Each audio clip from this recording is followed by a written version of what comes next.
Welcome to ABC campus. आज हम business law में आई कैप के स्प्रिंग 2022 की अटेम्प्ट से एक पास्ट एग्जाम का क्वेश्चन डिस्कस करेंगे। 7 मार्क्स का टोटल क्वेश्चन है।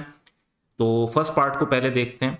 On 19 January 2022 potassium farms PF agreed to supply 500 kg of strawberries to Niobium Industries Limited on 15 Feb 2022। तो डेट जो है वो फिक्स है, स्पेसिफाइड है, at a discounted price to be paid in advance. अब यहां पर क्लियर है कि जो पेमेंट है वो पहले होनी है। NIL agreed to the conditions and paid the amount to PF in advance on 20th January 2022। यानी जिस दिन कॉन्ट्रैक्ट हुआ उससे नेक्स्ट डे पर उन्होंने उसकी पेमेंट भी कर दी। NIL had a plan to introduce strawberry flavored milk in March 2022। On 15 Feb 2022, PF failed to deliver the strawberries to NIL। Under the provision of Contract Act 1872 discuss the remedies available to NIL।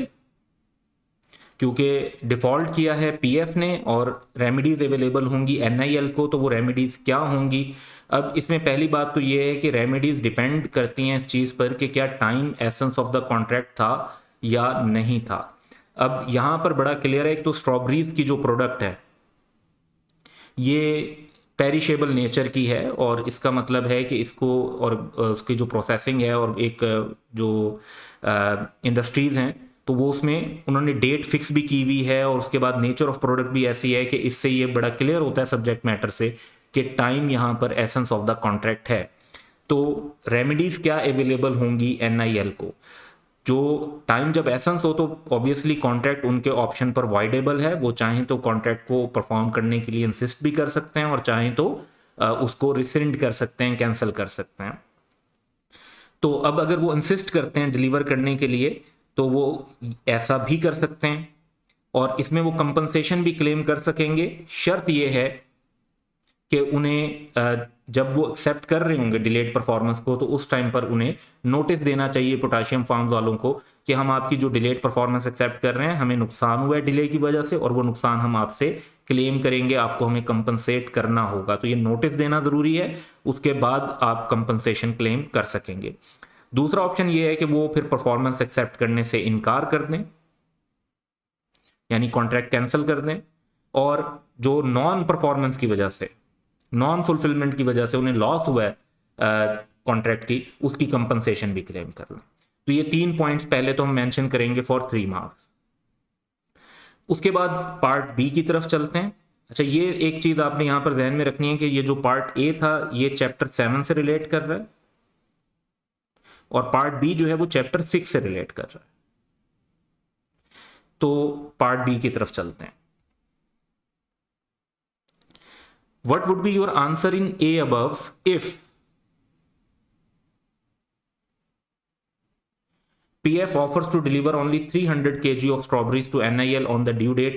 हालांकि contract जो हुआ है वो 500 kg का हुआ है, तो वो ड्यू डेट पर दे रहे हैं, यानी टाइम का प्रॉब्लम नहीं है यहां पे, लेकिन वो 500 kg नहीं दे रहे, कितनी दे रहे हैं, जस्ट 300 kg, यानी होल ऑब्लिगेशन परफॉर्म नहीं कर रहे। तो अब पहली बात तो ये है कि ये एक वैलिड ऑफर ऑफ परफॉर्मेंस, यानी इसे प्रॉपर अटेम्प्टेड परफॉर्मेंस तो नहीं समझा जाएगा, क्योंकि valid offer of performance whole obligation की होनी चाहिए। Offer to deliver only 300 kg जो है वो वैलिड परफॉर्मेंस नहीं है। NIL will have all remedies available as discussed in part A above, यानी कॉन्ट्रैक्ट जो है क्योंकि ये एक प्रॉपर परफॉर्मेंस नहीं है तो ये ब्रीच ही समझी जाएगी, और वो कॉन्ट्रैक्ट उनके ऑप्शन पर जो है वो वाइडेबल ही है, और वो अकॉर्डिंगली उसको उसमें कंपनसेशन क्लेम कर सकते हैं। अच्छा, दूसरी सिचुएशन ये है कि अगर वो 300 kg एक्सेप्ट कर लेते हैं तो क्या होगा। अब होल से कम ऑब्लिगेशन को एक्सेप्ट कर लेना को एक कॉन्सेप्ट को हम कहते हैं रिमिशन। तो राइट टू एक्सेप्ट है, वो 300 kg एक्सेप्ट कर लेते हैं, फिर जो पेमेंट है वो भी 300 की होगी और बाकी 200 के पैसे उन्हें वापस मिल जाएंगे।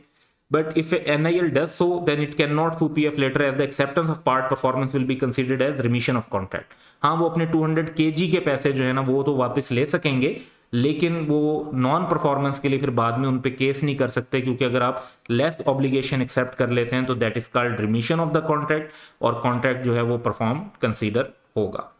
सो ये सिचुएशन थी हमारी। इसमें जो पार्ट ए है ये चैप्टर 7 से रिलेट करता है, पार्ट बी चैप्टर 6 से रिलेट करता है।